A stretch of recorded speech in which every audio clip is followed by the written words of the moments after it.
अस्सलाम वालेकुम जी, मैं हूँ माविश शजाज। आप मुझे दिख रहे हैं मेरे यूट्यूब चैनल के ऊपर और आज जिस ड्रामे के बारे में मैं बात कर रही हूँ उसका नाम है खुदा और मोहब्बत। और आज मैं खुदा और मोहब्बत की 6th एपिसोड के बारे में बात कर रही हूँ।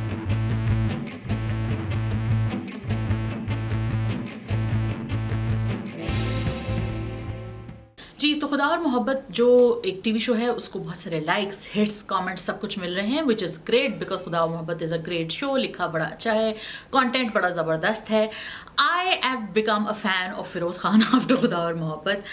मुझे लगता है कि फिरोज़ खान की ये करियर बेस्ट परफॉर्मेंस होगी most likely. Yes, recent episode में हमने देखा है कि वो गुजरांवाला नहीं, सॉरी, बहावलपुर आ जाते हैं। Thank you for my commenters for correcting me. वो बहावलपुर आ जाते हैं और वहाँ पे आके वो बेसिकली उस घर में काम करना शुरू कर देते हैं, उस हाउस होल्ड में काम करना शुरू कर देते हैं जहाँ माही बीबी रहती हैं। और माही बीबी की जो खादमा है उनमें से सबको भनक पड़ जाती है। और अगले एपिसोड के प्रोमो में हमने ये देखा है कि जी उनकी भाभी को भी पता चल जाता है कि ये वही लड़का है और ये माही के ही पीछे आया है। आगे जाके चीज़ें ऑब्वियसली मजीद ट्विस्ट एंड टर्न्स में आने वाली हैं। कमिंग बैक टू फीदी की मोहब्बत में उनकी जो एक महबूबा हैं जो वापस लाहौर में रह रही हैं, प्लेड ब्यूटीफुली बाय मोमना इकबाल, वो उनके इश्क में रो रो के परेशान हो गई हैं। उनकी अम्मी भी उनके इश्क में रो रो के परेशान है, क्योंकि ज़ाहिर है माँ और एक महबूबा दोनों के अंदर जो होता है वो बहुत ज़्यादा एक मोहब्बत होती है, लेकिन ऑब्वियसली माँ का लेवल डिफरेंट होता है इंसान के लिए। फिर हम देखते हैं दूसरी तरफ फीदी कि अपनी जो एक वो नए सराउंडिंग्स में आए हैं, बड़े ही ब्रूटल किस्म के फ्यूडल सेटअप में वो आ गए हैं। और ऑब्वियसली ये ब्रूटल फ्यूडल सेटअप जो है वो एक्सपेक्ट तो कर ही रहे थे आई थिंक कुछ हद तक, but he still very surprised. And props to Firoz Khan for showing that surprise with a sense of nuance and sort of holding those very sometimes very impossible scenes. मतलब अगर फिरोज़ उस सीन को अच्छा ना लेके चल रहे होते तो शायद ये बहुत रिडिकुलस लगता, लेकिन फिरोज़ ने जो अपने ग्रेविटास लेकर आए अपने कैरेक्टर में और जो रेंड इन उन्होंने बिहेवियर अपना रखा है, वो एकदम से वो क्रेजी किस्म का आउटबर्स्ट और वो बहुत ज़्यादा ओवर द टॉप एक्टिंग उन्होंने नहीं की, जिसकी वजह से वो सीन बिलीवेबल लग रहा है। And he had to kind of blend in the background as well, because वो एक ज़ाहिर छोटे लेवल का लड़का है, उसको सीन पे हावी नहीं होना, उसको सिचुएशन में हावी नहीं होना। तो I think Firoz has done a remarkable job. Iqra poor girl didn't have much to do with it, but Firoz का काफ़ी हद तक ये ड्रामा चल रहा है इस वक्त तक, और अगेन कमाल का काम कर रहे हैं वो। I really like the writing because I think at some point you have to see के जब इस तरह के बैकग्राउंड्स में जब लड़कियों का और लड़कों का जो डायनामिक होता है जेंडर का, वो कैसे होता है। मतलब एक पॉइंट ऐसा आता है जिसमें उनको उनका वहीं पे एक बंदा होता है जो इनको ये बताता है, that's played by Saqib Sameer.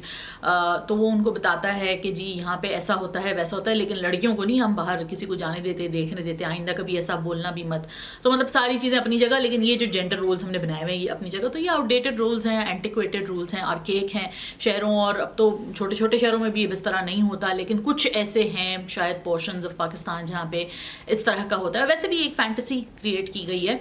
फिर हम आ जाते हैं जी माही की फैमिली का जो पूरा एक डायनामिक थोड़ा सा और ज़्यादा खुलता है और पता चलता है एक बड़ी ट्रेडिशनल सी फैमिली है, लड़कियों को ज़्यादा पढ़ने नहीं दिया जाता। माही खुद जो है वो towards the end of the episode वो इस रियलाइजेशन पे पहुंचती है कि जी मैंने तो एक छोटा सा खेल खेला था, लेकिन ये तो सीरियस ही हो गया, बिसात पलटने आ गया था। तब वाज अ ग्रेट लाइन कि मैंने तो खेल खेला था लेकिन ये बिसात पलटने आ गया। Fantastic line, what a line, love it. But overall writing में मुझे जो झोल लगे वो यही लगे कि भाई एक तरफ उस लड़के की इतनी एक अपनी लाइफ थी जो छोड़ के आ गया, थोड़ा सा जज्बाती दिखाया, लेकिन इतना भी कोई जज्बाती नहीं था वो। लेकिन वो अपनी पूरी फैमिली, पूरे अपॉर्चुनिटी, सारे प्रॉस्पेक्ट्स छोड़ के अब वो इस लड़की के पीछे आ गया है। और दूसरी तरफ जो है वो मुझे ये भी बहुत ऑड लगी कि नहीं हमारे यहाँ इस तरह कोई किसी को देखे ना। आई एम श्योर होते होंगे लोग, बहुत सारे लोग कहेंगे नहीं नहीं जी ऐसा होता है, हाँ जी ठीक है होता होगा, लेकिन मतलब okay tough to buy. Anyway, आपने बाय कर लिया, गुड फॉर यू। मेरे लिए थोड़ा सा डिफिकल्ट है। Let me know what you guys thought. आप लोगों को कैसी लगी ये रीसेंट एपिसोड, मुझे ज़रूर बताइएगा कमेंट्स में। अपना ख्याल रखिए, दूसरों का ख्याल रखिए, और डेफिनेटली मुझे अपने फीडबैक से देते रहिए जहाँ कंस्ट्रक्टिव क्रिटिसिज्म होता है, मुझे बड़ा अच्छा लगता है। Thank you for correcting that it was Indeed not Gujranwala. I knew it was not Gujranwala but I still said Gujranwala, I don't know why. Bahawalpur, और बड़ा बड़ा लिखा भी होता है बहावलपुर रेलवे स्टेशन, लेकिन फिर भी मैंने गुजरांवाला कहा था, आई डोंट नो व्हाई।